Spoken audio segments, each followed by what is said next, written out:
And I think that every single U.S. president and Canadian prime minister should be a barista. No. Lin-Manuel Miranda, you will always be famous. I'm going to start checking for ticks.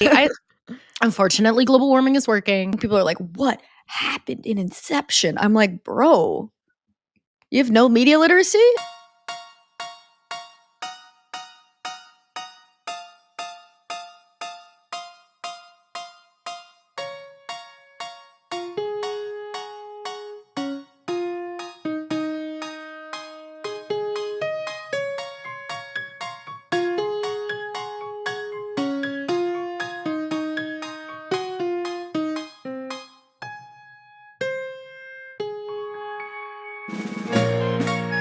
Ahoy! Welcome back to Girl Historians. I'm Carley. I'm Blair. And this is the comedy podcast where we talk about history and also our girls. And we've been doing the Beatles. That's part of our little summer school mini-series within a mini-series. We're kind of doing a mini-series within a mini-series. It's actually really beautiful. It's Inception. Yeah, it's really iconic. It's really beautiful. Dude, I loved Inception. I love that movie so much. I watched it on DVD from, I want to say like Blockbuster when I was at my aunt's cottage. Huge. And it was like the first time I think I'd ever smoked weed. Rough. So it was a lot. So That's a lot. was happening. Do you ever watch like media as a kid and then like as you get older you're like, this was intended for stoners, like people on drugs? Well, even with Inception, no shade, because I do think that like that's Nolan, right? Yeah, that's Christopher Nolan. Christopher Like, Nolan. He said when he won for Oppenheimer this year at the Oscars, like movies have only been around for like 100 years. Imagine being into painting 100 years into painting. Like it's crazy what we're going to be able to do, which is really beautiful. Yeah. But I do think when people are like, what happened in Inception? I'm like, bro, you have no media literacy? Like, I'm sorry. Like, I watched that at like 13, high off my ass. I got it. Like, I just pay attention, mama. Like, what are you talking about? Yeah. It's not that hard. It's not that hard at all. Because also the point is the confusion. That's the thing they don't understand. I feel like they're just like not used to like things not being spelled out. Yeah, the point is that it's a dream. What are you talking about? Literally. Also, you smoked weed for the first time at 13? Yeah, maybe 12. Whoa, okay. When did you smoke weed for the first time? 15 or 16. Okay. Don't smoke weed at 13, guys. No, it's a bad idea. That's just earlier. I figured you would not have been I don't have the vibe. I really don't have the the vibe of someone who smoked weed early. I had a friend, and she's still my friend to this day, but she was a really, really big stoner as like a middle schooler. Okay, she rocks. So I would only ever smoke weed when she would like come and visit me, because she lived in Canada when I lived in the States. Oh, cool. So she would also take weed across the border as a 13-year-old. Okay, she rocks. Yeah, which is fucking hilarious. She's so cool. That's metal. But yeah, but then I didn't drink. I think the first time I got drunk, 15. Yeah, because it was a cast party. It was the Big Fish cast party. Oh, Big Fish. Okay. Oh, did you play the fish? No, I played Little Girl with Orange Cat, and I had a one-line scene. I had a one line in the whole musical. I would never get big parts in the musicals because I can't really sing. So you have to be a Little Girl with Orange Cat. Yeah, I was also, I was only in grade 10. Like, those are reserved for grade 12. Yeah. Well, you have to have a the giant. Keys, though. Exactly. I was there was a giant, and I had to be, and I was like, he might eat my cat. Slayed it. That's beautiful. It's in like a song, so it's kind of iconic to me. To no one else, it's not. He might eat my cat. But I loved being in those musicals, even though I wasn't a big part. Like it's something that would have crushed me now with my ego, where I'd be like, I should be a bigger part or whatever. Yeah. I just loved being a part of it. Like it was so much fun. I loved in high school, like being with older kids. I mean, this is pathological for me now, because I really think I don't have any friends that are younger than me. Even just it's only like 3 years, but there is something about it. Like I just loved people who had experienced things I had yet to experience. I found it really, I was like, these people are so interesting. Yeah, it was only when I reached my like early 20s that I started having friends that were like even a year younger than me. And I remember being like, I don't know about this. I think it's just my sister and Sarah. Like I can't think of your roommate. I can't think of anyone else that's younger than me that I'm like friends with. Like even when there's people in improv who are like new, who I love, but I'm always like, that's baby and I'm mummy. Yeah. Like we're not friends, I'm your baby. Your baby, I'm mummy. Yeah. So I did that in cross country in high school and was just around older kids all the time. That's all I wanted. Although you That fuck rocks. yourself over because they immediately graduate. So, I like, know that where I was did the that in planning there? university. I did that in I got into university and all my friends were in 4th year, and then in 2nd year, I was like, "Well, I I have no have friends." no friends. I I have no wasted a whole friends. year. Yeah. I wasted a whole year going to, like, poetry slams, like, what the But fuck? that's beautiful. That's I really, really guess, beautiful. I Yeah. guess, When did freaking you so you smoked weed for the first time at 15? yeah, like 15 or 16, I feel like. I Mhm. wanna say 15, but it might have been 16. I definitely didn't really drink a lot. Mhm. I I didn't drank in either. high school, but I drank, a lot when I got to university. It was more weed. It was more weed as a Yeah. teen. I have a fucked up stomach famously, and that used to manifest a lot more before I was, like, 23, because your body hormonally changes around that age. My Mhm, anxiety often really manifested in stomach problems, like, I would feel very nauseous and mhm. throw up a lot. Not a lot, Yeah, but, like, when I got really but anxious, I too would much. too much, not the reaction you want when Yeah. you're lose your keys, like, that like, we need to rally, and Yeah. now it manifests a lot more as, like, a tightness in my throat, which is actually Ooh, easier to live with than being yes. like, I'm gonna throw up. Um but I also still, even now, like, I hate vomiting because of that. Like, I have a Mhm. fear. I have, like, whatever Yeah, you that have a vomiting emetophobia or whatever. fear. Like, I have a vomiting phobia. Also, my sister basically has no gag reflex, so would just vomit, like, on the kitchen table. Like, she wouldn't know she was gonna throw up, so Oh my she would god. just throw up, like, randomly on the kitchen table. So that's probably why I'm afraid of it. Because 'Cause I'm like, "It could Yeah, happen no, at any that's time. horrifying. It could That's a happen at jump any time." scare. It's a jump No, scare. It truly is. I threw up the other day at work, Oh, like, a couple of days no. ago, and it was really random. Like, it was like that. It was like Oh. I didn't, spew or anything. I just, like, threw up in my mouth, and I was like, "Pardon me?"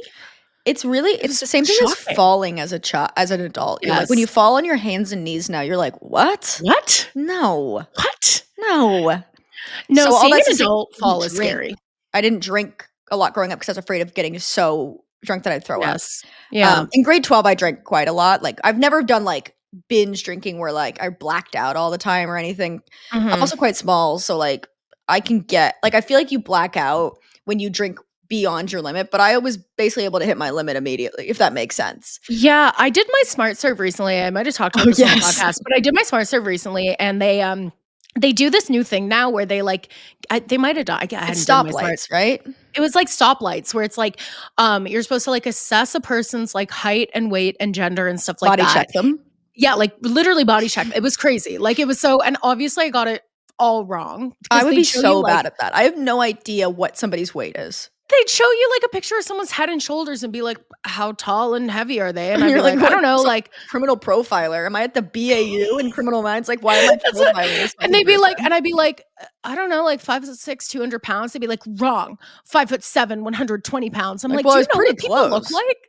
Like, do you know what people look like?" And then there was one where I was like, "Oh, probably like."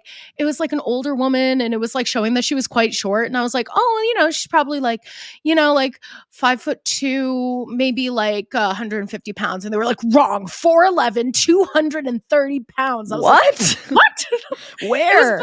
Where does bizarre. that go? Also, Um, if you're not Canadian, Smart Serve is like the test you have to do to get like it's like a permit to serve alcohol. yes. Yeah, so it's like you're supposed to know when to cut people off.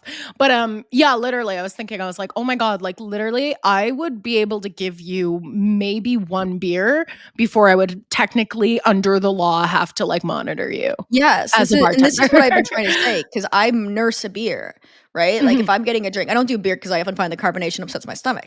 But, like, if I get a big like, I'm not drinking more than really 2 drinks unless I'm getting drunk, drunk, drunk, drunk, drunk, which I don't Yes, really do. yeah.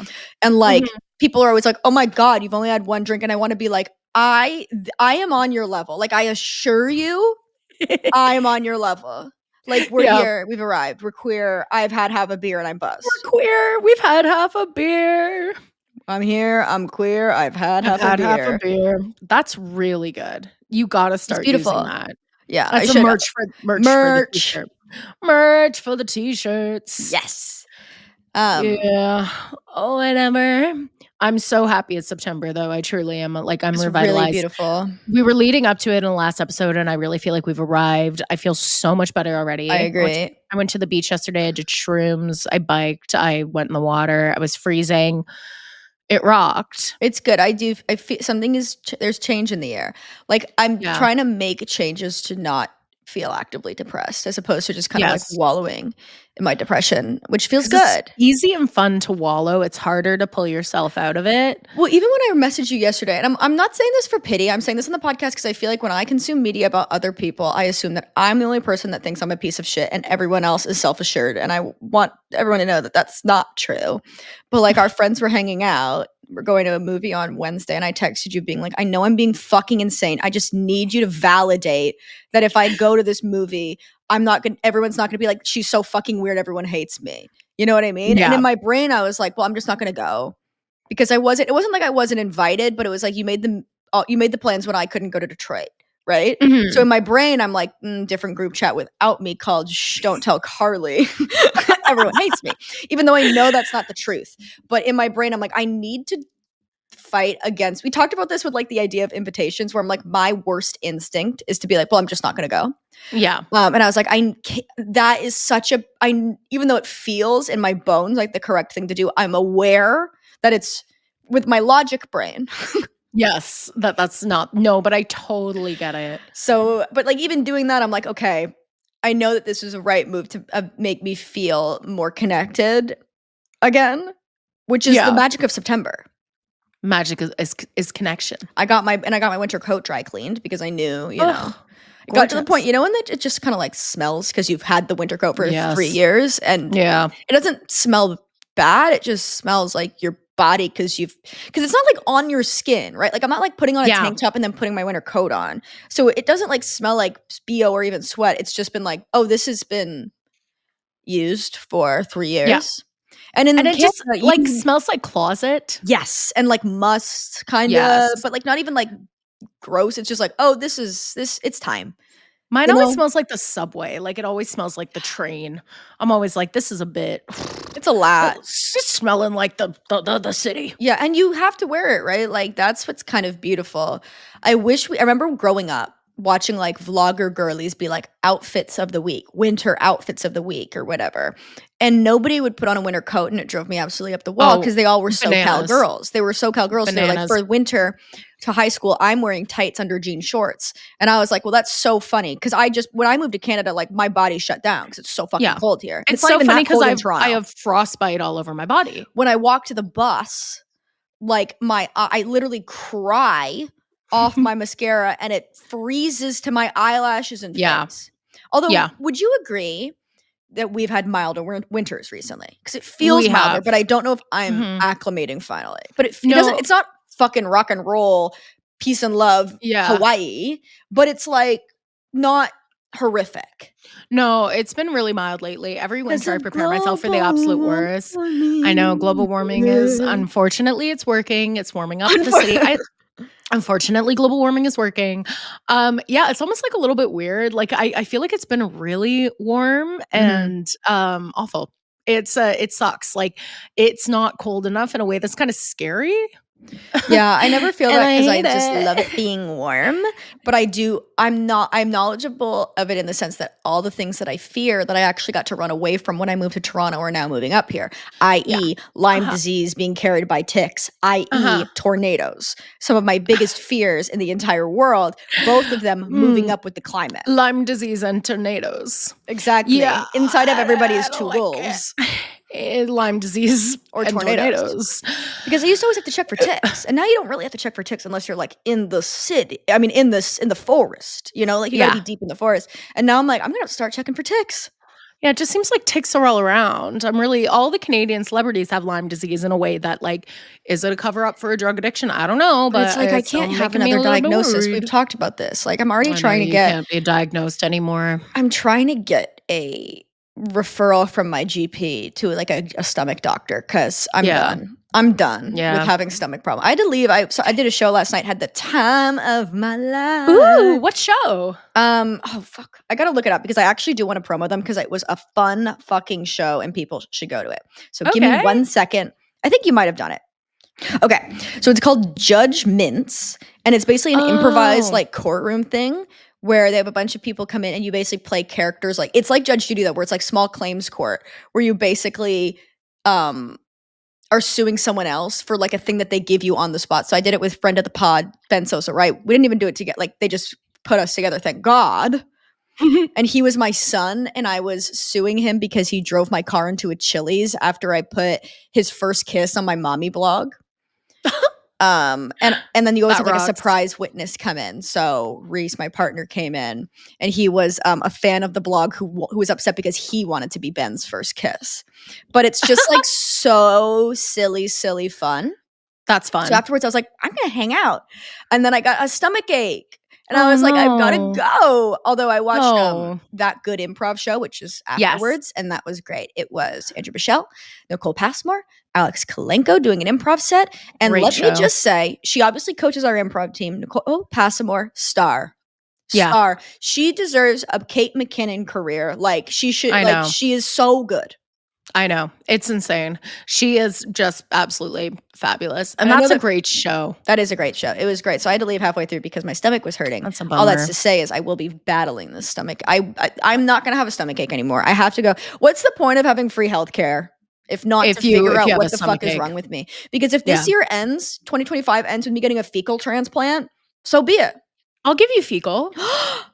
Do you want some of my fecal? Well, actually, here's my concern with this. I don't have take that it much. and don't take it offensive. Not much better. Because people get fecal transplants also to battle depression because your gut is connected to your brain. And I'm depressed. You are depressed. And I also have stomach aches. And I'm worried that somehow I would get because you have, not to say that other people have not real depression, but if people were to have not real depression, yours would be real. Do you know what I mean? Thank you. Thank you so much. You had depression as a teenager before it was a chic thing to have. And I don't know if I could handle that level of depression, you know? Thank you so much. Yeah, your pain is real. I really appreciate that validation. And I see you. Thank you so much. So all that's to say, if I get diagnosed, I do really think I have something wrong with me that I just simply need to get diagnosed. Yeah. It's time. Like, I don't need to be chronically in pain every day of my life because I have a stomach I think ache. you have IBS. I think this is my thing because I don't have, not to overshare with the pod, I didn't think I had IBS because diarrhea, not a problem for me. Literally never been a problem for me in my life. But there's a different kind that doesn't involve diarrhea. And I think that's probably what it is. You got the non-diarrhea kind. Because I'm not like other IBS girls. I've got I've got the rare. You've got the chic IBS. I've got the chic IBS. With including ability to produce diarrhea. Exactly. Which is what the other girls are missing. This is the thing. But you have it. Yeah. No, it's important. Because people are always like, and I do think stomach issues are like a massive thing that are largely ignored because they happen primarily to people who are women. And women's pain is non-existent. But when your people are like, period makes you crazy. No, totally hot girls have stomach issues. I want to be like, right, no, but you don't understand. Yeah. So do you think you could actually put me on the cover of Sports Illustrated if that's true? Because like I've had a stomach ache every day for the past month, and I had to get an X-ray of my digestive system. So like, it's not like, oh my god, I had dairy and I shouldn't. It's like something is wrong with me medically. Yeah. You know what? It's kind of fun because I was thinking about how Charlie XCX posted that it's like the end of Brat Summer. She posted like goodbye Brat Summer. Yeah, that's beautiful. And I think that we on the podcast and the listeners know that this podcast has been depression and poop summer. Honestly, I think that like, and we're saying goodbye. Like, goodbye depression and poop summer. Hello fall Sky Ferreira fall. I'm hoping it's Sky Ferreira fall, but who knows? But I do think fall will be very chic for us. I know I can't freaking. I'm excited. Wait. I feel like I'm being like quite dramatic. The way that like my mood vastly improves as soon as fall begins. I'm like, oh, I just can't. I can't. Yep. I found that recipe for the Starbucks pumpkin cream cold brew at home. Ooh. I'm gonna make that because obviously boycott. But I need a fall drink, so I have to make it at home. And there's a vegan one that's like pumpkin puree and coconut milk and something else. And I'm like, I can do this. That sounds great. Yeah, I love it. I know. I love a little fall drink, except I can't really drink like milk. But I think my stomach problem is I think I am lactose intolerant. Yeah. I really just think that dairy is not it for me. A lot of people, like if you have European, specifically like UK ancestry, you probably are allergic to milk. And I understand that that's not a conversation everyone wants to have. And I get that, like chase your bliss. Yeah. But like it's true. And if you are concerned about being lactose intolerant, I need to tell the podcast this because I was talking with my manager Sophie about this today. Soy milk is the superior milk. And people don't want to have this conversation, and that's because everybody's obsessed with Snapchat and getting likes and going live, and they have turned their backs on tradition. Yes, okay? they have. They have. But it's Everyone been around. turned their back on soy milk. It's been around. What the fuck is up with that? Why are we sick. exactly? Can I just say, Mhm. I'm sick of almond milk. Yes. I don't think it has a place. I don't think it has a place. We've I do come not so want to far. create space.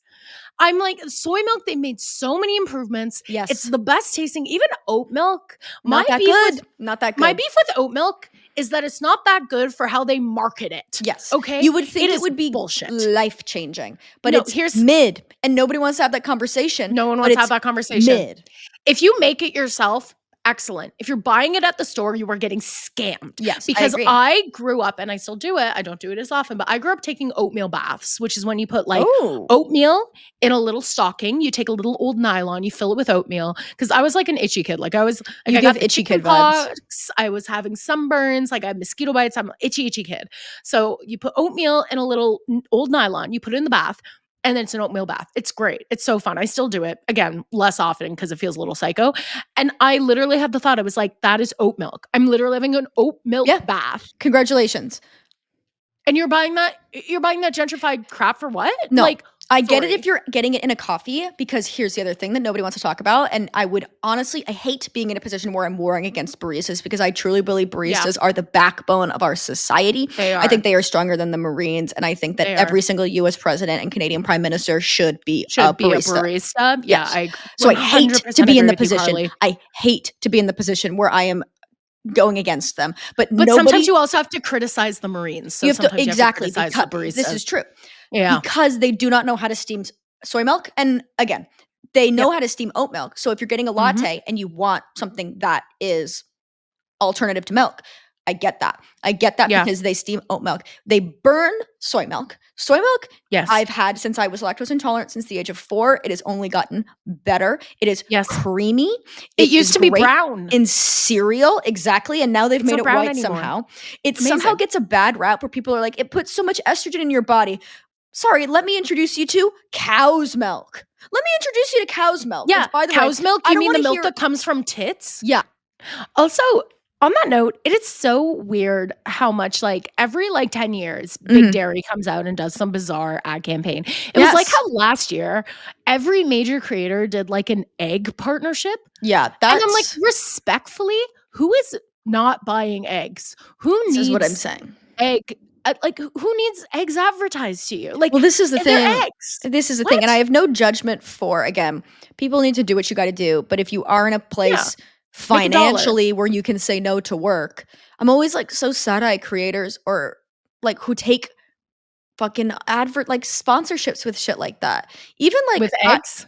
Or like dairy shit. I would take an egg sponsorship. I gotta be honest. I don't know if I love that for you. Do I ethically agree with it? No, but also like I do other shit that's fucked up. So who cares? Yeah, you know what I mean? A lot of fucked up shit. I just think it's funny to be like, oh yeah, I advertised an egg this month and paid my rent. Like what? Yes. Because I got an audition for a cheese commercial, and I'm gonna be like, no.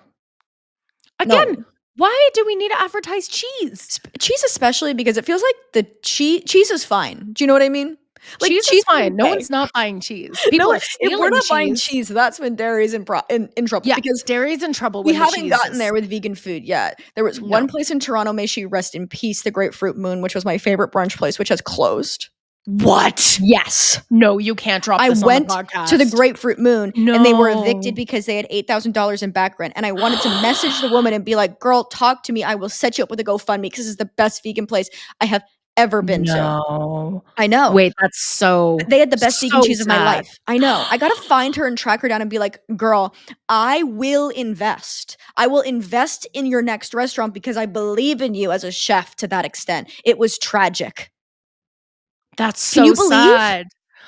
So if anybody on the podcast has access to the people who run or work at the Grapefruit Moon, talk to me. I want to get their next venture off the ground because that place rocks. That is so fucking sad. That actually so that was the moment I called Reese and I was like, the city's over. You have those moments where you're like, done. It's not like old New York, but we don't live in New York, but that kind of thing of being like, New York's over. I'm like, this was Toronto is over.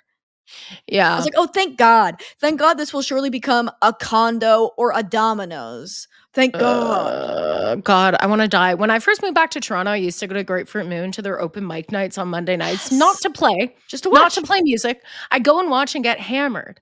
Every Oh, Monday night, I I get love so that drunk. What place. was up with that? No, that's so I sad. know. Oh my god, we have to have a vigil. Oh, This is devastating.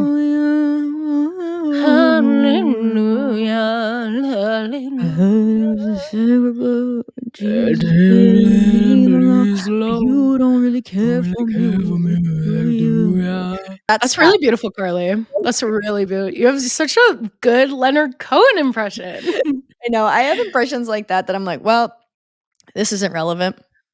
I think I do a really good Melissa Etheridge impersonation, Okay, let's hear but I come to my window, roll inside, way by the light. That's really beautiful. Is that good? That's really, really good.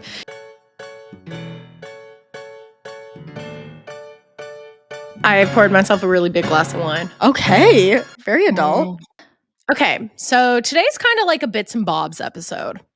This is it's just kind of we're going to go over a bit of like the post-breakup drama, and then we're going to go over the big Paul is dead conspiracy theory. And then we're going to go over the death of John Lennon. Spoiler alert. Spoiler alert, he dies, unfortunately. What are their horoscopes? Like, what's the astrology of the Beatles? I'm looking this up. Shit. I looked up this at one point during this. I'm pretty sure that John Lennon is like a Libra. An astrological analysis of the Beatles. I hate when I type it in. Paul McCartney, Gemini. Well, that's huge. out, right? Yeah, checks out. George Harrison, Pisces. Checks out. That's real. Checks out, yeah. Ringo Starr, Cancer. Okay. Absolutely. Checks out. Yeah, checks out. And he's a Pisces rising. Oh, okay. Okay. And Libra for John Lennon. Okay, I was right about him being a Libra. Yeah, sorry, but I'll look at if I can see Paul's. What's his rising? His moon is Leo. Paul's moon is Leo. Ooh. And what's your rising? Oh my God. Love? That actually really, really checks out. Gemini sun, Leo moon is a crazy combo. Okay. Oh, George's Pisces sun, Cancer moon, Scorpio rising. That's a lot of feeling. That's a lot of feeling.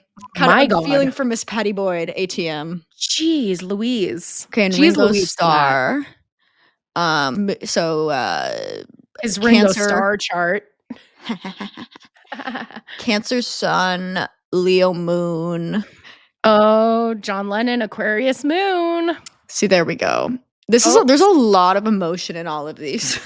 There's like a lot happening. Although George's chart is truly unhinged. Paul's chart checks out to me. Like the Leo, you definitely see. I think he is somebody who is, for better or for worse, quite good at being famous and like very good at the song and dance of it. Well, that was a good detour. Shall we talk about the breakup, the drama post-breakup? Yeah. Because I watched a John Lennon documentary on Netflix randomly. I don't even remember what it was, so I'm not going to be like, you gotta watch it. It was fine. The two things that I remember from it, he was writing his first album, I believe, post-Beatles breakup. Two things I remember. There's a Vietnam War veteran suffering from PTSD and maybe a psychotic break who like showed up to like the mansion they were recording it at. And John was like, well, let me go out and meet him and talk to him. And when I was watching it the first time, I was like, this is a unhinged person. Like John Lennon, like this is somebody who's got like such a savior complex and such a need to be revered and famous that he would do this. And now upon reflection and with bigger greater context for him, I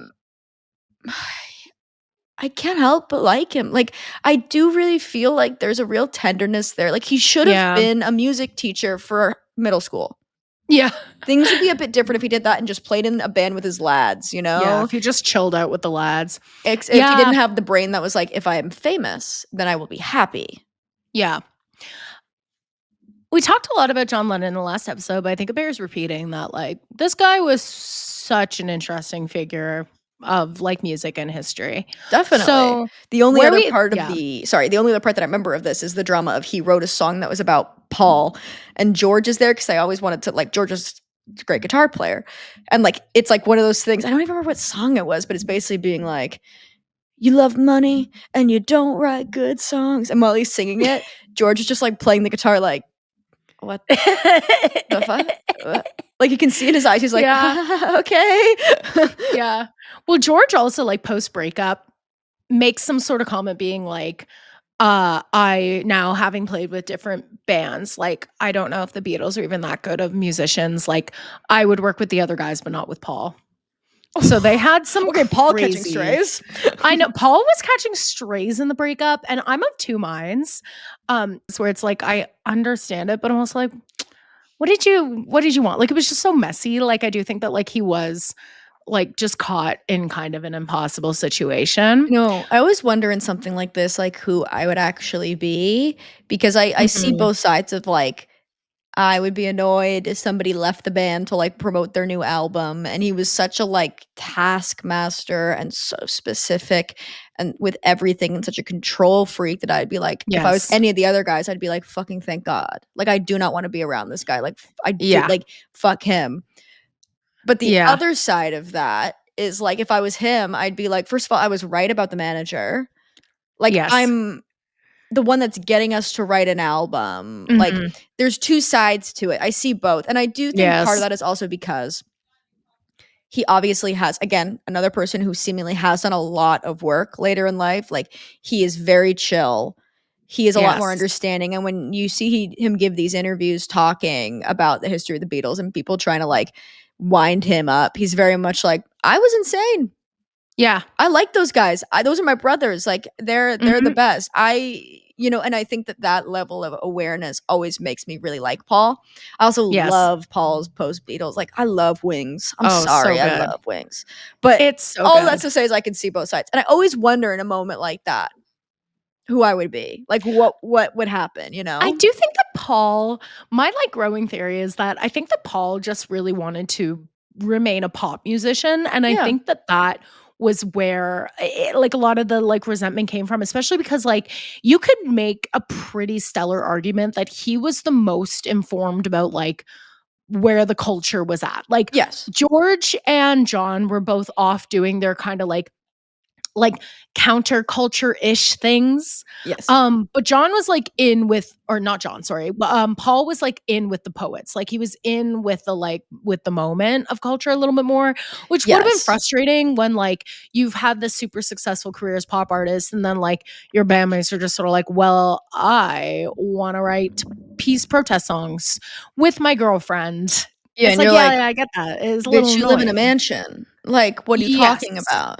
Exactly. So it's a Yeah. little bit like but it gets pretty messy. So the Beatles breakup, that's where we left off. The breakup is not all at once. It's kind of elongated. It goes on for a while. We told the story last week about how like John Lennon finalized the paperwork while he was on vacation at Walt Disney World, which is just crazy. Which is big dad energy. Exactly. So after the breakup, Paul sues to be released from Apple. He wants to be released from Apple Corps. He doesn't want to be under the same management. Then the other three Beatles countersue him to keep him at Oh. Apple. And then eventually they have to It's already so messy. it's so messy. And it's Immediately almost like messy. oh, because it's just like they're all tied up in these lawsuit thing. Like they're just so tied up in these legal obligations and these like splits of the profits and all this stuff. Like the finances are not left in a very good spot, especially because now they've signed on Alan Klein, who's this like manager who is pretty like predatory and all this stuff. So no one's Yeah. really happy. Eventually they sack the manager, sack English for They fired. sucked him in the flat, He made him take the sacked him in the tube flat. He home. made him take the tube home, took the lift down to the tube, took it home to the trolley, and they returned Apple Corps ownership to the four Beatles. Um, then at one point, Lennon gives a two-part interview with Playboy called Lennon Remembers. It's always crazy when you read this stuff being like, journalism used to happen in Playboy. I know. No, When like is the last time Playboy you was crazy. when was the last time you heard about a good Playboy article? No, this is like Playboy was huge for like especially things that like not necessarily like other Gloria Steinem. magazines would have been. Yeah, Oh, no, like that wasn't John that was for Miss Mag sorry, I got Well, like confused. John Steinbeck used to write for Yeah. Playboy. Like, She revealed the Playboy Mansion, I got confused. Sorry. I don't like it when I say something that makes me sound stupid on the podcast because I feel like everyone's going to jump down my throat and take it in bad faith. I was a Playboy bunny. Oh, love her. Love her. Love that little gray streak. Love that little gray streak of a girl. So he gives an interview with Playboy, 2-part interview, which is, I believe my dad had this copy of Playboy at one point and my grandmother threw it away and he was like, it was for the John Lennon interview, which for any other man, I would say that's false. For my father, that is for sure the truth. Yeah. And also probably the porn, but so you're trying to read it today and the pages are all stuck together. You're yeah. On the podcast, it's just fucking sticky pages. No, it's gone. It got thrown out. I know. He does not have it, which is a bummer. I do have another artifact, which I will. Of course, later, and this artifact is major. Yeah, I have my artifact to show the podcast. Okay. You might be able to guess what it is. Well, Carley's seen it, but it's awesome. So John Lennon gives an interview with Playboy called Lennon Remembers. And in it, he's just kind of is like very kind of preachy. It's right after the Beatles separate. He calls himself like a genius who was like always underrated. Like, just first kind of all, you're not underrated. Like, you can be many things, but John Lennon is not underrated. Yeah. He also properly rated. Like he also like shits on a lot of the Beatles music, being like a lot of it was dishonest and like these honest tracks I wrote. Like he's obviously just on one. He's also like doing heroin. Yeah, that's I gotta contextualize that. That's the other thing I always remember when people are like the Beatles hated Yoko, and I'm like, right, there is a bit of truth to that on account of the fact that her and John were actively on heroin. Yeah, like, that's the thing. If you had a girlfriend and she got you on heroin, she wouldn't be my favorite person. No, it would be too bad. And it wouldn't be misogyny. I'd be like, you can't do heroin. Why would you guys be doing heroin though? We have a podcast episode to record. Exactly. We have to do the podcast. You can't do heroin right now. Yeah. Please. So he's kind of saying some wild stuff. Yeah, so he's going on Playboy. He's saying all this stuff. So he also dismisses George Martin, who's their like longtime producer. Basically just says a bunch of stuff. And Paul McCartney, in retaliation, writes a song called Too Many People on one of his albums. And he told Playboy that he was addressing like John Lennon's preaching, and it's like, oh, like too many people going around preaching. And there's a line in it that goes, you took your lucky break and broke it in two. And apparently that line was originally, Yoko took your lucky break and broke it in two, but he changed it for the recording. That's good. Which is crazy. That's really crazy. He's like, it could be any Yoko. It could be any Yoko. Any of the Yokos we know. Any of the several Yokos we know. Any several Yokos we know. Then John Lennon said that he also like kind of got vibes off of this whole album that like Paul was kind of dissing him in different songs. And so But you admitted you listened to it. But you admit you listened to the album. So you admit you listened to the LP. The album. You listened to the LP. You bought Paul's version, acoustic version. Yes. Whatever. So Paul McCartney is like dissing him throughout the album. John Lennon then writes a song called How Do You Sleep? This I think is the one. This is the one that I think he was. Yeah, where George is like, what? Yeah, so he writes a song against Paul, and it's not like George is chill, but the lyrics of this song are fucking crazy, right? Like they're really insane. Not that Yoko took your lucky break and turned it and broke it in two isn't also crazy, but no, it's just the kind of thing. It's not like George was like, let's be kind, but he was like, oh. Okay. Exactly. And again, I love when somebody's a little mean. Like, I don't think it's good. I think we really do need to spread kindness, but I do find it endearing when somebody is very good at being kind of nasty to people that have wronged them. Being kind of nasty. It's the Kendrick Lamar of it. I love Kendrick because he can be, you're like, oh, don't fuck with him. He'll say crazy shit about you. Yes, exactly. So they're just like diss tracking each other at this point. But on like acoustic fucking 70s. Yeah, exactly. Yeah. So like George Harrison's on the song. Ringo Starr is also like in the studio during the recording, and they're all just like listening to the song shitting on Paul McCartney, which is kind of funny. So can I ask you a question? Yeah, of course. So they were on the track for that song, but they were not in the studio for Paul's songs.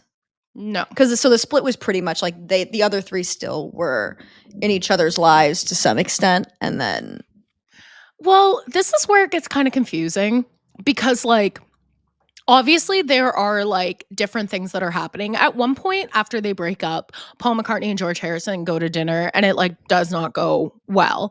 All through the 70s, there are kind of like different whisperings of the Beatles getting back together and it never comes to fruition. They get like a bunch of different offers for like money and for charity and stuff like that to come back together and it just never really works out. And I think a lot of it was that, like, it did kind of turn into this thing of like Paul against the rest of the Beatles because of these lawsuits. But Yeah.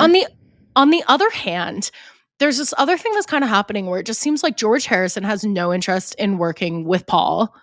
John Lennon and Paul McCartney, even though they're writing diss tracks to each other, ultimately they both dismiss it at different points, just being sort of like, oh, we were just sort of like negging each other. It's like as if like if you and I had like a big fight and Mhm. then like I do a Horrific. character that's booktuber Yeah. and like insult you and then But it's the you kind of kind of thing where then do if you come back together at the end, I'm like, in the moment, I'd be like, "Bro, what the fuck?" But afterwards, I'd be yeah. like, "It is funny." Yeah, like it's like if you screwed me out of a business deal and I retaliated with a scathing booktuber character, and then we were like, oh yeah, that was like a bit fucked up, but like ultimately it's just sort of like, yeah, whatever. Whereas like there's another layer of it that seems a lot more serious, and it flip-flops depending on the account on like how seriously different Beatles were taking it at different points in time. Well, in Get Back, there are some, there's obviously an annoyance and a weird kind of rift or maybe a distance between John and Paul. But John and Mhm. because John is late coming into the studio. It's really amazing. Obviously, what I'm talking about, if you are listening to the podcast and you don't know, Peter Jackson, right? Yeah. When they were recording Let It Be, they were recording kind of like a documentary, and then Peter Jackson, they've colorized it and they've cut it together. It's like 5 hours. It's a lot. I don't know if you need to see all of it. The first hour or two is really interesting. They're writing the song Get Back, and John is super, super, super late to rehearsal. And Paul's obviously upset, like fuming. But then when John comes Mhm. in and is good at music, like there's obviously an artistic respect there, regardless Yes. of what they think about each other, where you can tell that Paul is really upset that John is late and comes with Yoko in tow, surely on heroin. But John is just that good. That there is like a thing Yeah. of being like, oh, I can't stand you, but God, you got it.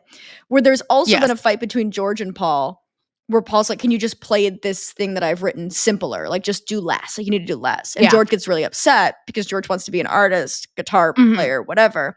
And it's like, yeah, okay, fine. And then Paul's like, I Fine. feel like I'm making you upset.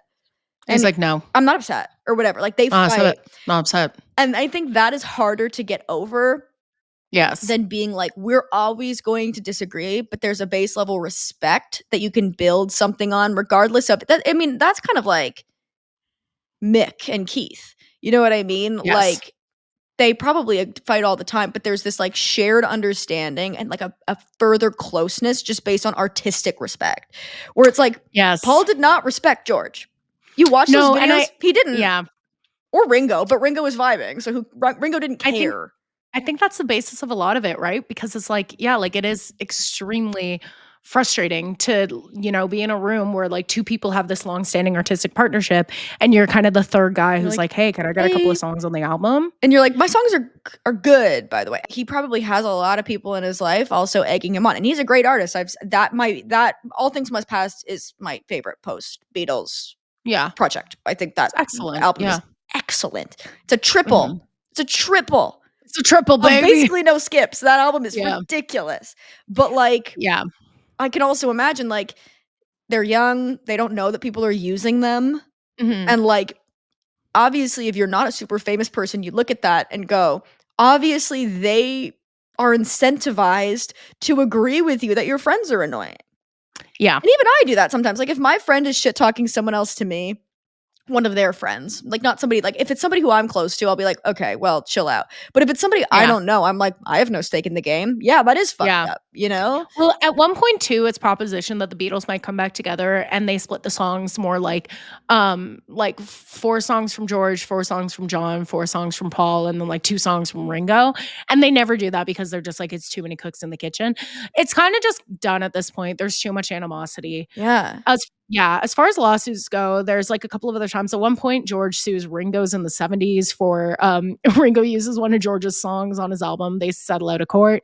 Also, at one point, Ringo, Yoko what are you fucking yeah, at doing? one point, Yoko, George, and Ringo, post John's death, find out that Paul has been awarded a higher royalty share on the Beatles albums, and they Okay. sue Paul. And then Paul is like, "Don't sue me. I'll just help you get bigger royalties," which he does.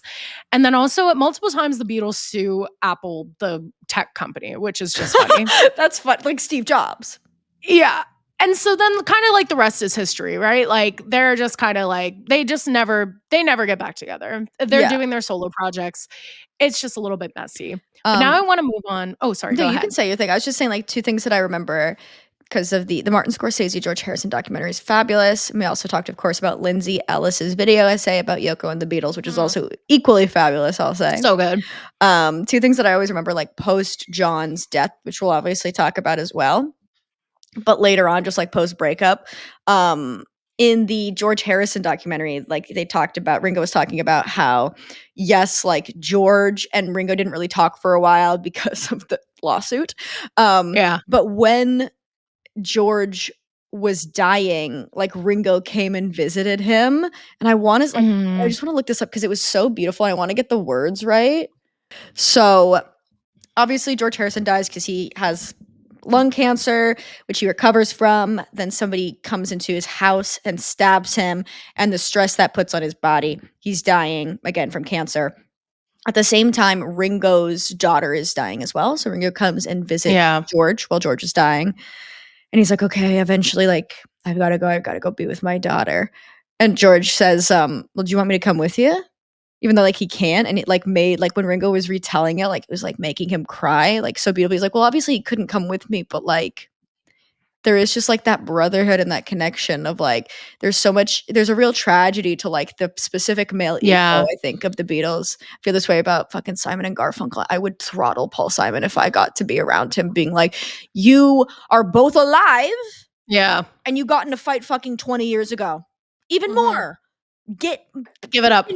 get it together. But there's such Dude, a if Oasis can tragedy. do it, you guys can do And it. I Let's am be so cats out of real. the and you know what I mean? You know, like jury's out about if Oasis is gonna be able to do it. Yeah. But like there's a real tragedy to like, oh my God, these people are the only people that will ever Yes. understand what you've been through. And yet there's so much pain and so much ego and so much loneliness that despite that, you're so removed from each other. And yet when we were Yes. actually in the same room together again, there's like Yeah, that it's beautiful fine. connection. Yeah. Well, it's the myth gets mixed up with the reality, Yeah. right? Like it's a story you tell yourself mixed with the reality of your Of day the to day. situation, yeah, and I remember and Yoko and Ringo are just really good friends now, like, they're Yeah. fucking she said that he was the most influential Beatle, which She did. No, she loves him because he was always like the kindest. he's Like, a and nice guy. he was kind to her and like they still work together and do stuff. Like it's awesome. Yeah, Like they're just like they're chilling, you know what I mean? There's yeah, something really, really sweet about it. okay, continue. Those were just my 2 things that I wanted to talk about No, that's beautiful. post-Beatle Yeah, because breakup. also, like, we don't touch a lot on, George Harrison's death, Yeah. which is that, like, he was, like, at one point, like, in remission from cancer, Yeah, he beat and cancer, then yeah, like, he beat can like, and and then I feel got like people stabbed just say 27 times protecting his partner, I don't know if they were yeah, married, from a unhinged man who broke into their yeah, house to stab them both to death. yeah, and he got stabbed so many times. Like, it's crazy, like, we don't think about that when we, that story was never told to me when it was like, "Oh, Yeah. yeah, George Harrison died of lung cancer because of smoking." It's like, well, He like beat it and he beat then it, got and then he got stabbed. stabbed, and then the cancer came back, didn't it? Yeah, yeah, because that's his son Yeah, in that Scorsese documentary. His son is like, obviously, it was cancer that killed him, but he would have had like a couple more years probably. We don't know how long, but yeah, like it was the stress of that attack.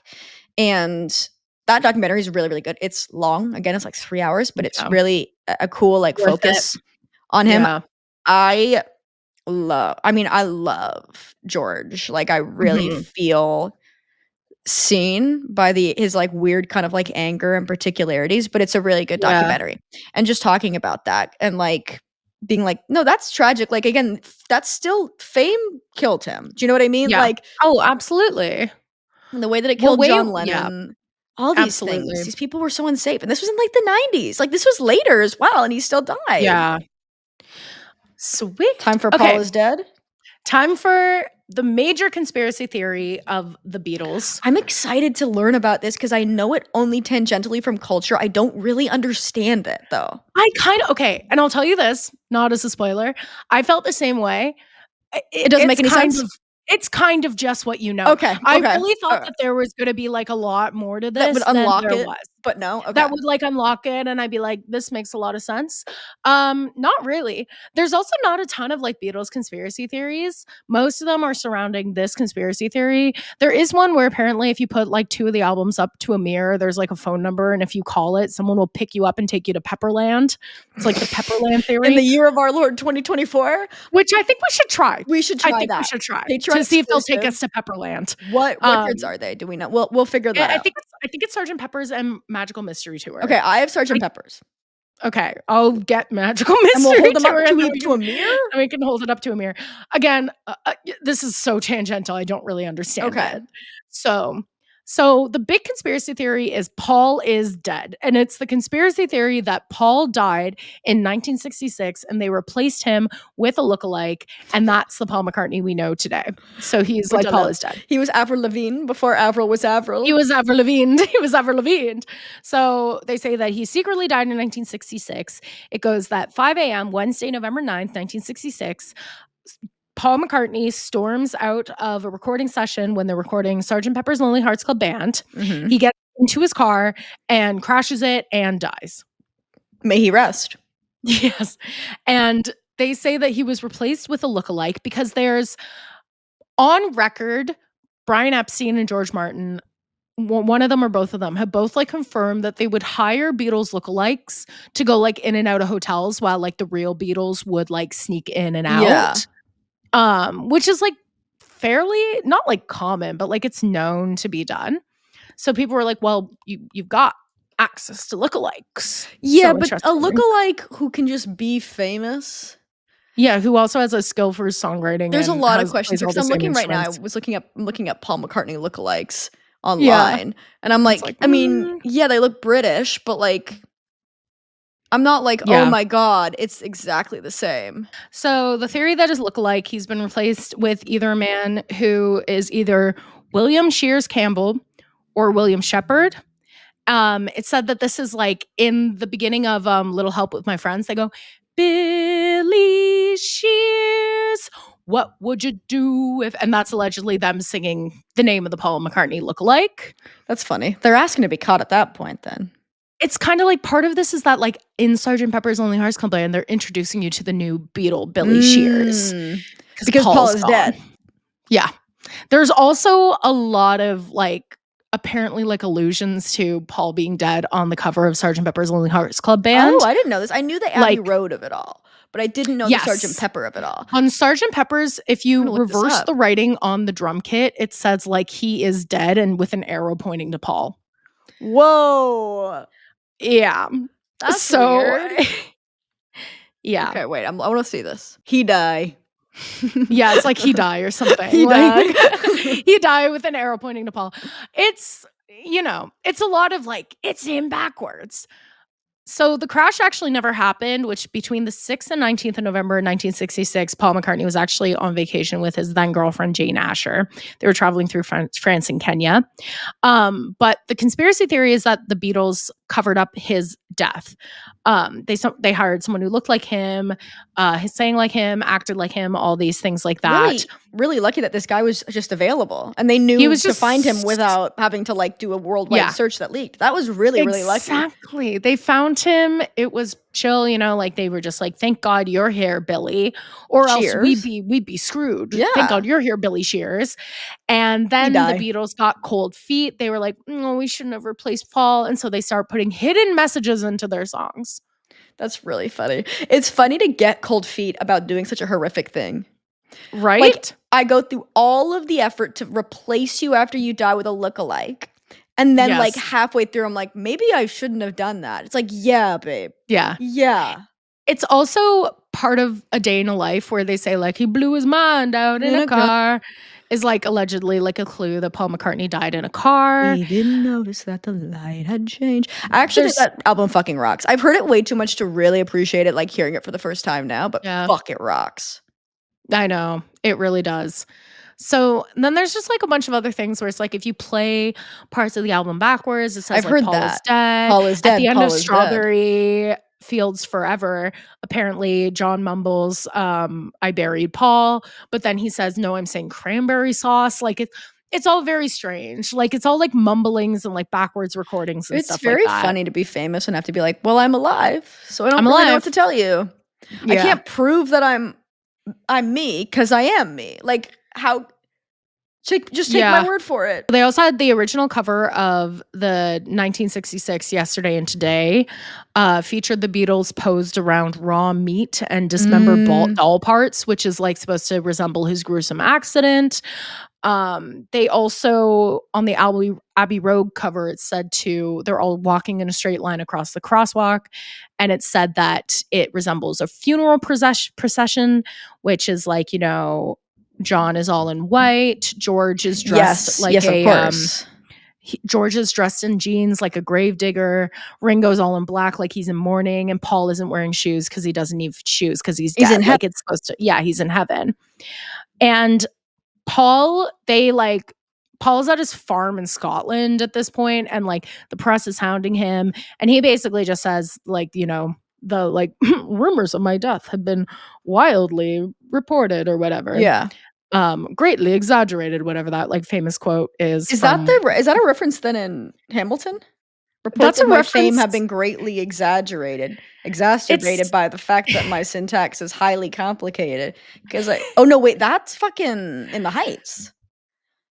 It's an Oscar Wilde quote. It's like, rumors of my death have been greatly exaggerated, which is like, and then Paul says that, and reports basically of my fame have been greatly. That's sorry, it was bothering me because I immigrated from the single greatest place in the Caribbean, Dominican Republic. I love it. Jesus, I'm jealous of it. Never since my folks passed on, I haven't gone back. God damn, I gotta get on that. This is the darkest part of my personality. In the Heights, that I'm on my hands and knees for Lin-Manuel Miranda, but I am.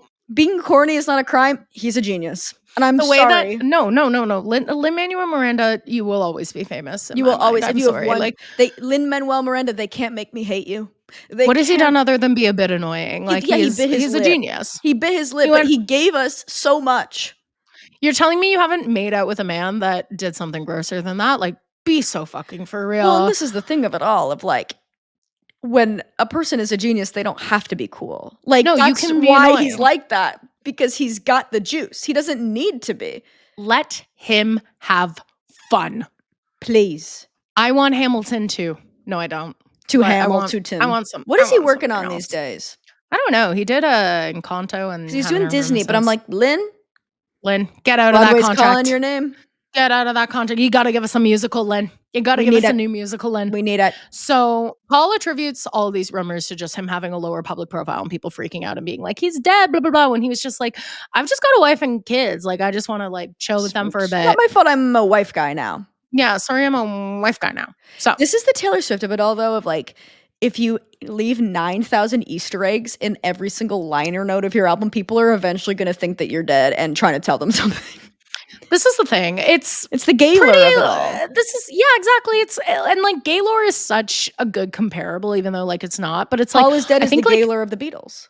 It is. Paul is Dead is the gay lore of the Beatles, because it's like, there's no reason that you should believe this. There's no reason that you should believe this. Like, truly, like, even if it were true, what does it matter? Like, if it was true and important, then you would have been told.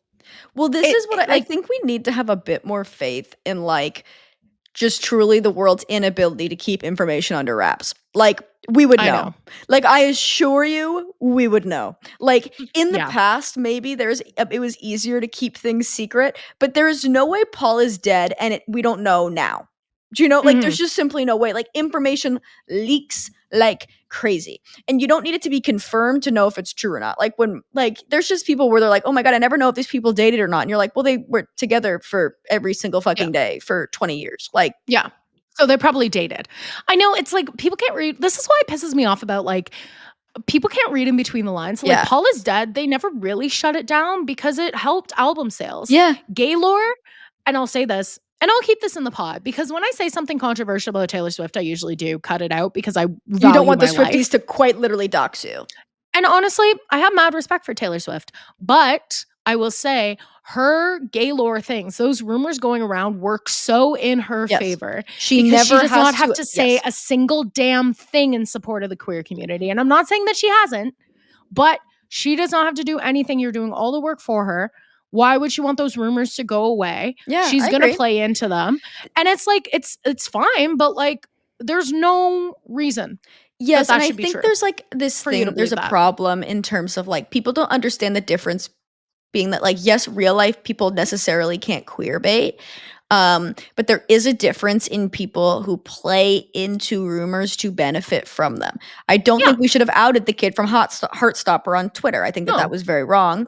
But there's a it's thing, weird. like, I always think about that guy that got eaten alive on TikTok because he said that Sabrina Carpenter is like a straight pop star, and everyone's like, sorry, straight passing bisexual women exist, and you're like, right, but she's not bi. Yeah, she's just straight.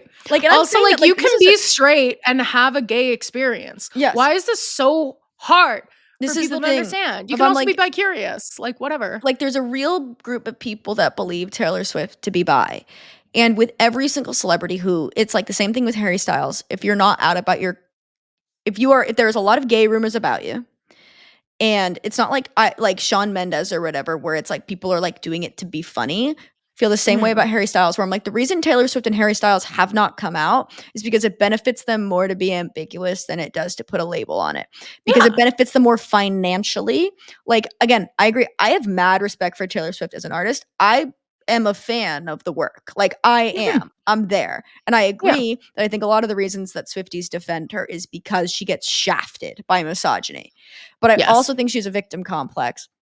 And I also think she knows how to fucking play people. Like, she didn't say fucking jack shit about Roe v. Wade because she was touring in the South when it happened. And she Mhm. knows that Republicans buy sneakers too, that kind of thing. Where it's like, while I agree that she does do a good amount, she could be doing more. Like, she could always be doing more. And I think with like the queer community of it all, I'm like, yeah, it's in your best interest to, for lack of a better term, queer bait, even though it's not queer Mhm. baiting, but you know what I mean? Like, play into these rumors that you are possibly queer, because Yes. then you get to benefit from this idea that you are a part of the queer community. Yeah. Remember listening to a podcast, they were talking to one of the lesbians that basically created the AIDS quilt. And they're like, Yeah. why do you think so many more young people identify as queer today and bi today than they did before? And we've talked about this, I think, on the podcast before, where she was like, it used to be if you just supported queer people, that was such a big step because people didn't, that like that was enough to have an opinion and to show that you had good political opinions, but it's not necessarily the case anymore. So a lot of people, like you said, you can be straight who have a gay that and have a gay experience, or not be revolted by the idea of two women being together and being like, well, I guess I must be gay then. Um, Yeah. where with Taylor, I'm like, you need to like, and maybe she has, and I just haven't seen it. Like, but you need to like talk and like refute the rumors because I think it's harmful. Like, Well, I she's th- chosen to be a politically neutral celebrity, which mhm. is fine. And especially if you're going to be like a megastar, you have to be politically neutral. Yes, I Like agree. even in like Miss Americana when they have her crying because she like wants to support the Democratic candidate. It's like that's easier to do in retrospect when we've all decided that like that's Trump the is insane. popular opinion. Yes. You know what I mean? It's like to make like a political statement before like history remembers it fondly is riskier and we see it all the time with people like the chicks getting Yes, canceled, of with Sinead course. O'Connor getting canceled. Like these like like if you're going to be political, you risk even with the Beatles and all the stuff they said about God and pissing off the entire Bible Belt of the United States. Like it's a huge risk, right? Of Like that's how course. and it's like she's obviously avoiding that and that's smart. But then when you're letting something like Gaylor happen, like that's like it's doing the work for her because she Yes, now never has to have this that is the opinion. issue of like I don't Yeah. necessarily think she owes people No. activism. I don't think that that's necessarily true. And I also do think that like she has done a lot in this. I was talking to Reese about how I do think, there are things in terms of awareness, like, when it comes to like Palestine, where I do think celebrities speaking up to a certain extent does bring awareness because mainstream media necessarily isn't reporting on it correctly.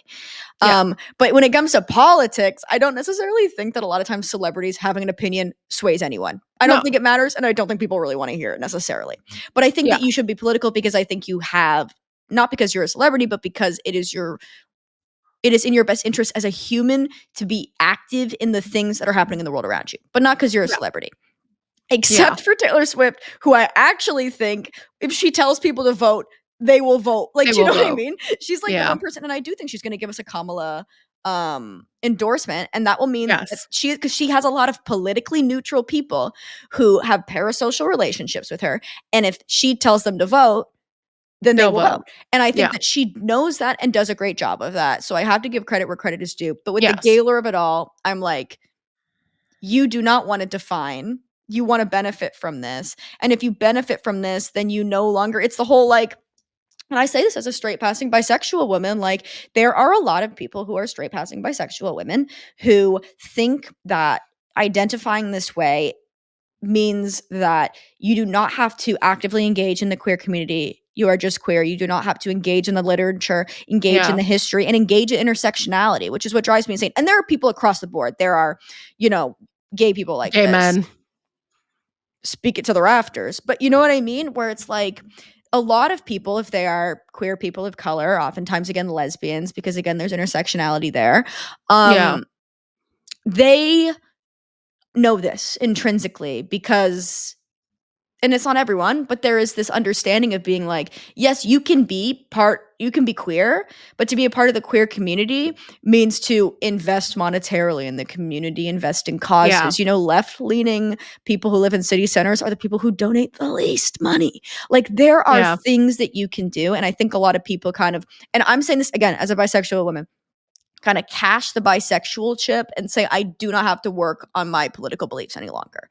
Yeah. And that's the Taylor Swift, I think, of it all. If you benefit from Haler, so now you no longer have to really answer for a lot of the kind of weird shit you've done, Yes. Yeah. You're just kind of riding it. Yeah, Yeah. I do think that a lot of people make inferences for her. I just think it's like to loop it back to the Paul is dead of it all is like you have to think about like what does this really mean? And when it comes to Paul is dead, it's like, yeah, they made album sales, whatever. I mean, it's like really the Beatles' only big conspiracy theory that exists out there, where it's like most other artists of this size have way bigger, more damaging conspiracy theories Yeah. about them, right? So do you think it came mainly from this idea that Paul McCartney took like a less public, like, you know what I mean? Standing, like he pulled back from the public eye. Is that, yeah, do you think, I'm asking you just like as a person who researched this, like, did this just come from this idea of like, I'm taking a step back and people feel entitled to celebrities as they always do? So people must think I'm yeah. dead. I think it's like a mix of things. Like, I think it suspiciously came up around the time that it started to become clear that like the Beatles were not going to last forever. Yeah. I think it like, 1966 is when you start to see the Beatles kind of like not fall. I don't want to say fall apart because they still put out a ton of albums, but like that is the beginning of the end, right? Yeah. Like Sgt. Pepper's is, where they start. Like 1967 is the real kind of It's not catalyst Rubber with the death Soul. of Brian Epstein. Yeah, it's like, you start to see them having some real divides. So I think it's like the anxiety from the fans around that. I also think it's that Paul McCartney took a step away from the limelight. And I also think it's that like there was an incident where his car was crashed. He wasn't driving the car. But he did have like quite a few accidents at different points in his life. So He it was gives like me people bad were like, driver vibes, so that actually yeah, checks that's the out. thing. Like, like he's been in car crashes, and at one point someone else crashes his car when he's not in it, but like the crash is reported, et cetera, et cetera. So that's the Paul is dead theory. Mind Out in a car. And also Taylor Swift Gaylor, which I'm glad we could cover in the Beatles episode. Yeah, I'm, nervous about that, but I do stand by it. And again, we've said as we've like love her. I do think I try to kind of give some space to the Swifties and grace to the Swifties, because I do believe that a lot of it comes from this idea that she was shafted by misogyny with the whole Kanye Absolutely. thing. And there's a Yeah. want to protect somebody who has been a victim, full Yes. stop, before. Mhm. But she's she's killing it right now. You know what I mean? Like she doesn't She's need show- to be protected. She's the biggest. She's the biggest star in the world. She's basically solid Teflon. Like she's Yeah. she's like Michael Jackson. Like I just think the somebody else who Gaylor famously did nothing wrong. ain't did nothing wrong. But I do think that like when it comes to Gaylor, I'm just sort of like I get kind of frustrated by it. I'm like, you also can have like you can have a gay experience, and it doesn't make you it doesn't necessarily change your sexuality. It could just mean that like maybe you're more fluid than you thought. Like, well, this is my big theory that I think in 25 years we'll finally get bisexual men. Not to say that they don't exist now, they do. But like, but I want for what society has done for bisexual women, I want that for bisexual men. Like, I want men to feel comfortable sitting in their bisexuality without fear of being seen as less sexy. Yeah, for sure. You know what I mean? I want people to sit in that. I love bisexual men. I know, bisexual men rock. It feels to me the most like, I do believe, and this is not to say, I mean, I've said before, I only trust in a business sense gay people. But when I do feel like it's such an honest sexual orientation to be bisexual, because I'm like, it feels truly to me like everyone is a little bit.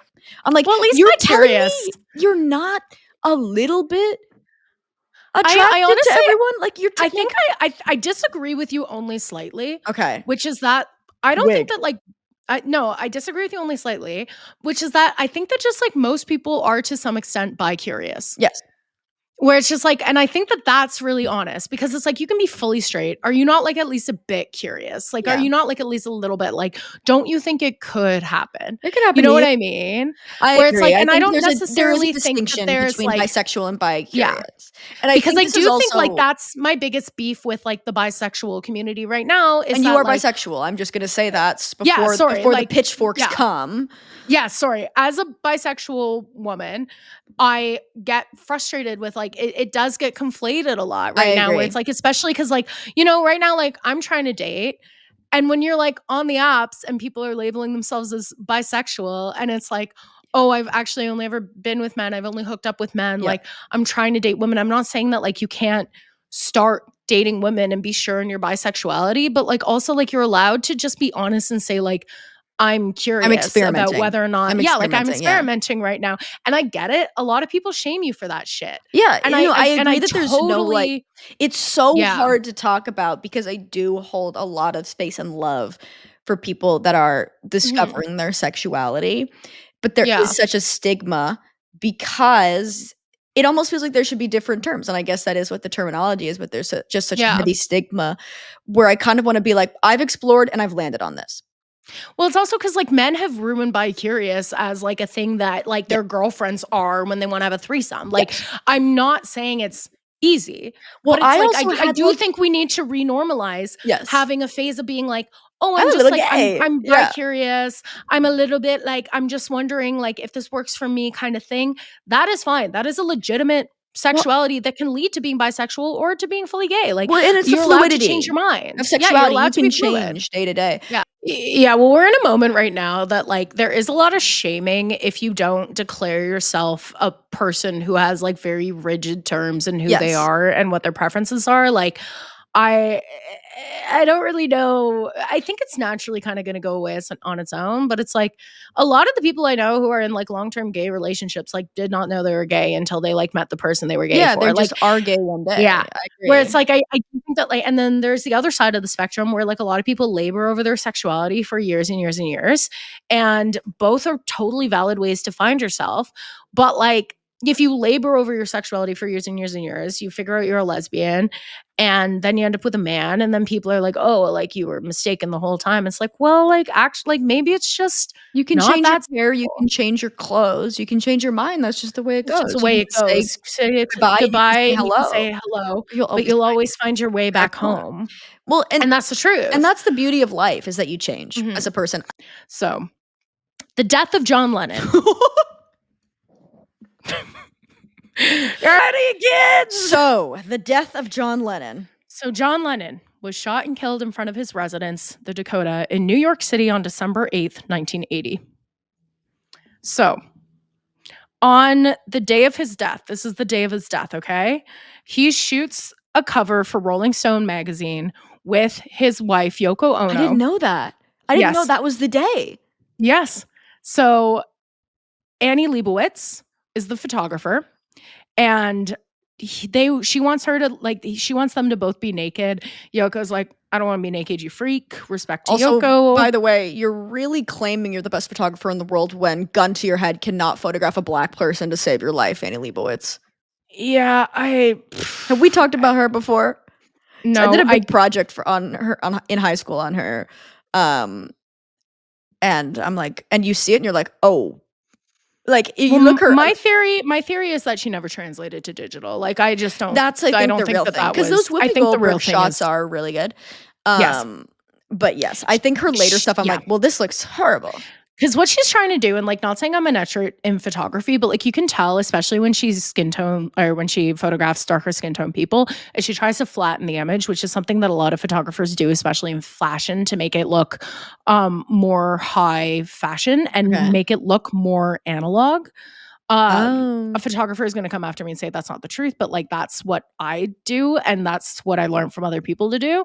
So like she's doing that because I think she's uncomfortable in the digital medium, and also I don't think that she ever bothered to learn how to light different skin tones, No. which I can tell you is something that you do have to learn This is the same thing and being on should be set good and, at if you're like, going to do you're that. in hair and makeup, and hair's like, "I don't know how to do textured hair," and it's like, "Okay, then maybe you don't know how to do your job." Like, if I was like, "I know how to podcast, Yeah. but I can't podcast on Tuesdays. I don't know how. I forget how to podcast on Tuesdays." I'd be Yeah. like, "Maybe you don't have an understanding of how to podcast." Yeah. It's a It's like massive blind spot. I think it's better to admit that like you have less expertise in the area, but if you're considered like an expert in your field, people are calling you up to do magazine covers, you probably should learn. And that's my thoughts Yeah, on and Anna there's no Leibovitz. shame in the game. Lifelong learners. Okay, so he was shooting. How So he shot this cover for Rolling Stone magazine. He earlier had an interview for Rolling Stone magazine. So he really wanted Yoko to be on the cover, but she didn't want to be naked, and he was like, "I'll be naked." So he ends up crawling up like onto Yoko fully naked while she's fully dressed, and to get this very famous shot, and ends up on the cover of Rolling Stone magazine, which, by the way, I have a copy of. If you're on Oh, the video, this is awesome. which is crazy. I can't believe I have this. That's which is really, really nuts. cool. I But love this photo, by the way. I did not I know that know. this was the day he died. I think this photo fucking Yeah. rocks. I can take it out of the I plastic. also I just love am his lazy. fucking little spindly body. I know it's I'm like, crazy. "Okay, this is why the fuck is this hot to me?" Like, what's wrong with me? This is my dad's copy. He had a Rolling Stone subscription at the time. And so Awesome. there's another little piece of history, which is that this was delivered to Polygram Records in Toronto where he worked, which no longer exists. So if So you're Blair can't be a nepo baby.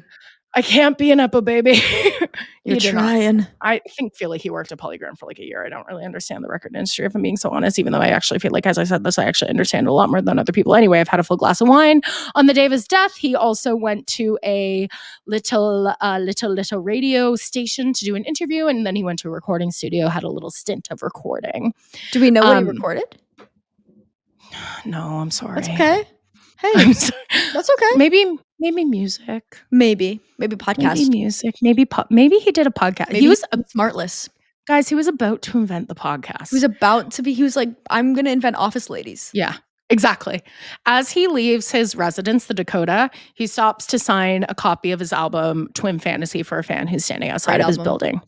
Yeah, great album. So he signs an autograph for a fan, and a photographer takes a photo of him signing the album. Okay. So who's that fan he signed the album for, you ask? Well, his name is Mark David Chapman. Loose use of the word fan. Real generous use of the word fan. So this guy's named Mark David Chapman. He's a 25-year-old security guard who's out of work, who's from Hawaii. You know what's crazy is that I'm 25, and what am I doing with my life? Yeah, you're not shooting John Lennon. I know. So he is waiting outside of John Lennon's apartment all day. He's got a copy of Catcher in the Rye, and he's misses them the first time. He also at one point sees Sean Lennon and like shakes his hand. And calls him like a beautiful boy or something. Creepy. It's very weird. So Mark David Chapman is there. He's with a gun. Sorry, crazy way to say that. Question about Mark with David a gun. Chapman. Yes. He's mentally ill. Yes, that's not the question. Why was he doing like why did he come to New York to kill John Lennon? You know what I mean? Yeah. And was that the plan from the beginning? And I was trying to figure this out too. I know he's mentally ill, which is why people obviously think that there's conspiracy theories. Any kind of like assassination conspiracy theory is because oftentimes the narratives aren't like they don't make sense because real life makes infinitely less narrative sense than like movies.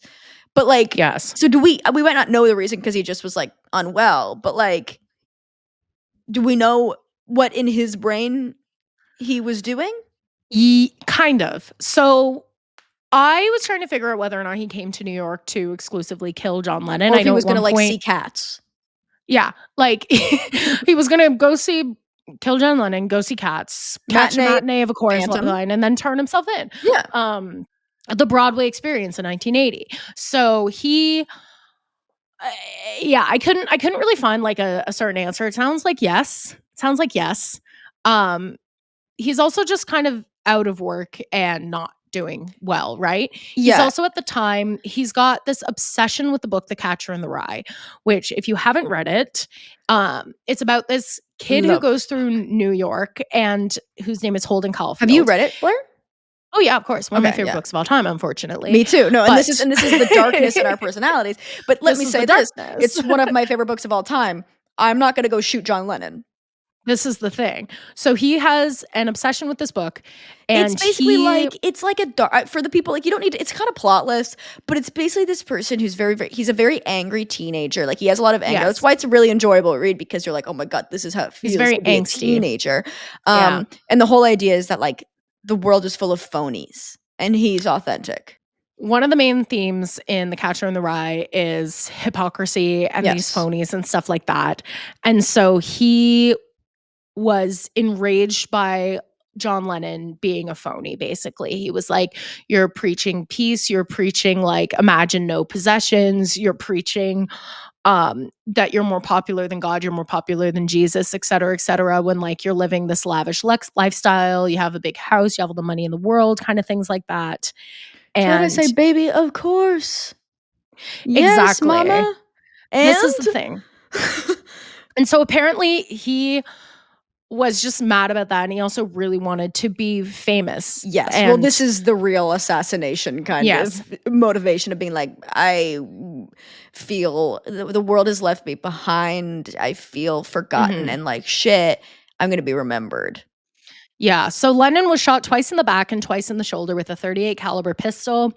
They reported that Lennon's death was from massive hemorrhaging and shock. And basically, by the time he got to the hospital, he was totally pulseless. Mark David Chapman says to the doorman immediately after, he's like, "I just shot John Lennon." And he's just reading The Catcher in the Rye while all this is going down. Basically, she shoots Which, let John me Lennon, just and then he say, like goes back to his little novelle. let me just say about this. Mhm. And I think this is important, especially when we talk about people who commit these acts of violence, because I think a lot of times when you read it, you're like, oh my God, the narrative. And I'm like, he planned this. Like, he came to New York with a gun. He's like, I'm going to Yeah. shoot John Lennon. And then after I shoot John Lennon, I am going to read my book on the sidewalk.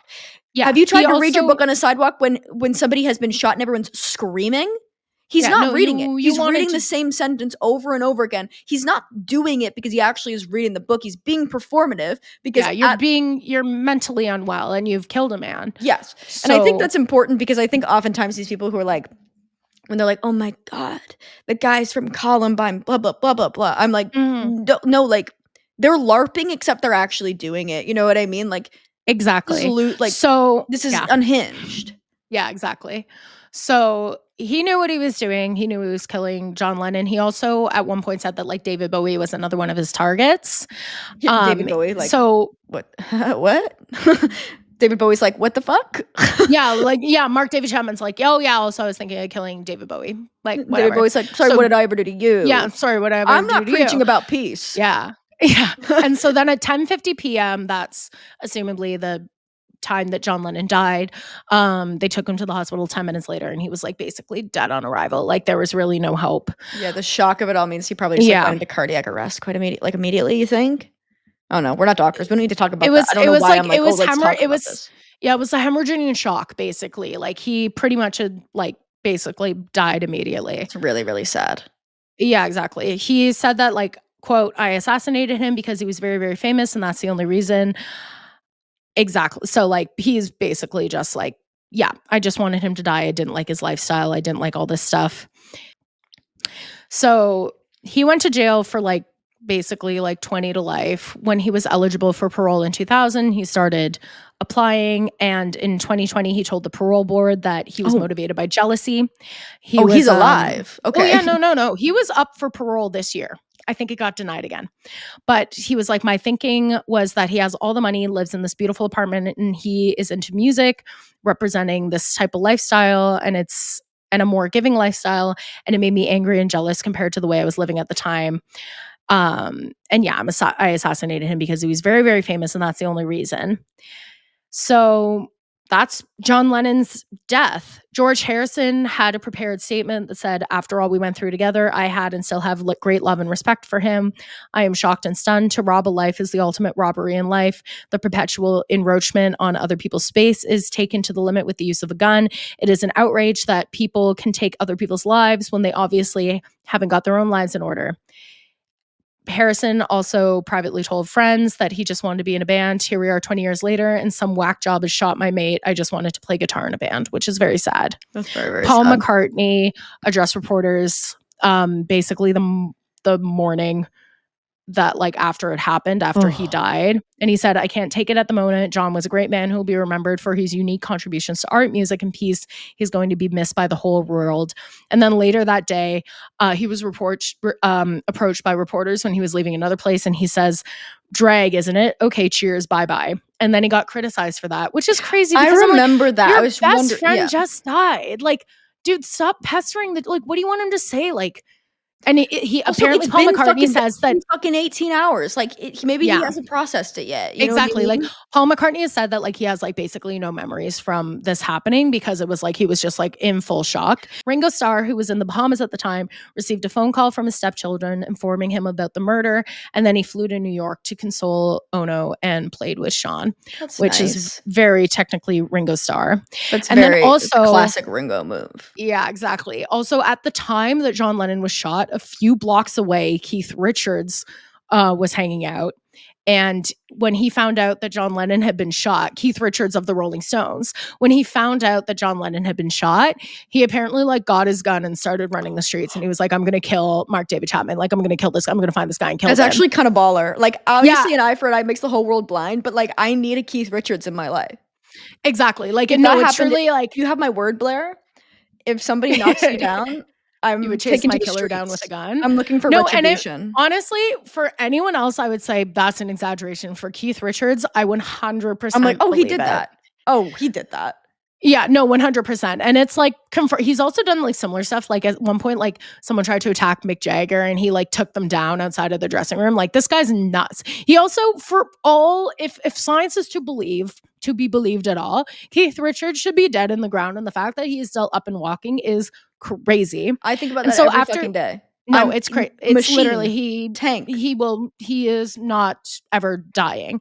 And then after he dies, there's like a huge outpouring of grief. There's crowds at the hospital. There's crowds in front of the Dakota. In lieu of a funeral, Yoko Ono asked that there's 10 minutes of silence worldwide for peace. And stuff like that. Chapman pleaded guilty to murdering Lennon and was given a sentence of 20 years to life imprisonment. And yeah, he's been denied 13 times.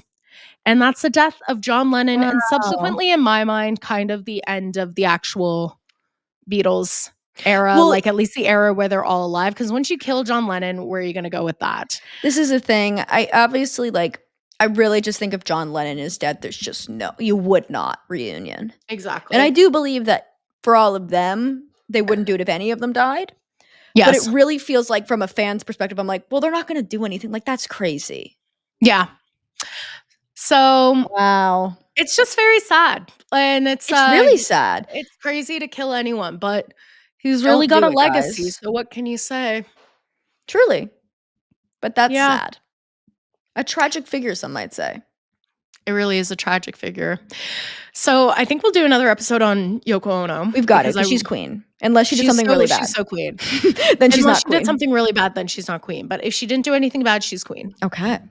Should we do our segment, Miss Blair? Yes. Okay. Let's make this tragedy about us. All right. Which Beatle are you, Carly? Oh, let's fucking go. It's time. It's time. What Beatle are you? Okay. I think okay, here's the thing. I'm gonna say twofold. I'm gonna say which Beatle I am now, and I'll say who I would be in the Beatles if I got in the band as a teenager as they did. Because I think I've become someone else because I'm not in a world famous band, and therefore a little bit more bound. Okay. Does that make sense? I think I'm George Harrison. As we talked about before, searching for a lot. Searching, and the anger of being underappreciated, I would feel. One of my core beliefs that I have to unlearn is that people don't respect me. And I see that in him a lot. Of being really upset that Paul McCartney doesn't respect him. Okay? Yes. I think in the Beatles, if I was like got in the band when I was 16 or whatever, I think I would be John Lennon. And not even in terms of artistic merit. I just feel as though if I was given a shot in that way, I would make wild choices until the very end, you know? Like, I would be unhinged. I would love to believe I'd be a Paul, because I do think Paul made some really good choices. And I don't really like drugs and alcohol or partying, but I do believe if I was in the band at the time, I would be into heroin. You know what I mean? Yeah. Who would you be, Blair? Okay, this is hard. I think that I identify the most with John Lennon. I see that for you. But I think that if I were in the Beatles, I probably would be Paul. Yeah. I think you're either one of them. There's something to you that I think is in both of them, in like a frankness about your own abilities and what you believe yourself to be able to do. And I mean that as a compliment. But I like they both are like, well, this is the kind of thing that I'm doing. Like a very an immense clarity about the goals in which they want to achieve, and they've thought about it, if that makes sense. Yeah, I hate to be that bitch that's like, well, I'm either Paul or John, but I just feel like I'm not a George. I don't think I'm a Ringo. I think I'm like, but yeah, I definitely think you're more of a George, especially because like a lot of like the big respect thing. Like I know your biggest fear is like not being respected, and I think that's like, the core, seemingly a core belief of his literally entire life. That's really at the core, and I do think that probably if you were in the Beatles, you would have been John. But I think like as a person, you're a George. I agree. I want to be Paul, and I do think like if I made the right choices, I could be a Paul. I feel more like closer to a Paul now, but I do believe that I've gotten to this place because I haven't been put in incredibly predatory environments where people have either told me that I'm shit or the best. Like I think I'm balanced now because I haven't been in those situations. Yeah, exactly. Where I don't think I have the mental strength to be that way. Exactly. You know? Well, and that's that. And if you think that we're a different Beatle, maybe we'll put a poll on the Instagram. Yeah, which Beatle is what? What Beatle are we? And I want to say I would love to be Ringo, but unfortunately I'm too mentally ill. Can I be so real? I'm so not a Ringo. Like it's actually like I'm the most furthest removed from Ringo. I wouldn't even join the band. Like if they asked me to join the band late, I'd be like, no. You know who kind of is giving Ringo? Who? Brendan. Yeah, Brendan's kind of Ringo. Like he'd be the one that would be quiet, and then he would quit, and we'd be like, "Oh my god, what are we gonna do? We made him quit the band. Oh my god, we made him quit. We made Brendan quit. That's bad. That's bad. Yeah. And Ben is Keith Richards because he would take to the streets if either one of us got murdered. He's got a katana, and he's coming for whoever assassinated us. I do really want to. I should learn more about the personalities of the Rolling Stones. Honestly, I realize I don't know nearly as much as I now know about the Beatles. I now know so fucking much about the Beatles. Yeah, it's not even funny. You're a historian, a Beatles historian. I'm a Beatles historian. Okay. Well, should we wrap up? I think we should wrap up. Guys, thanks for listening. Yeah, thanks for listening so much. We're also going to be announcing the new season kind of soon, within the month. Yeah. Maybe it's too early to tease. Within the month, it's coming. It's down the pipeline. It's coming. And we'll talk to you soon. Bye. Bye.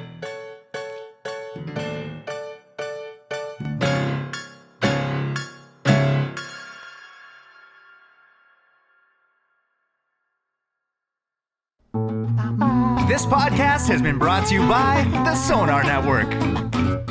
Sonar!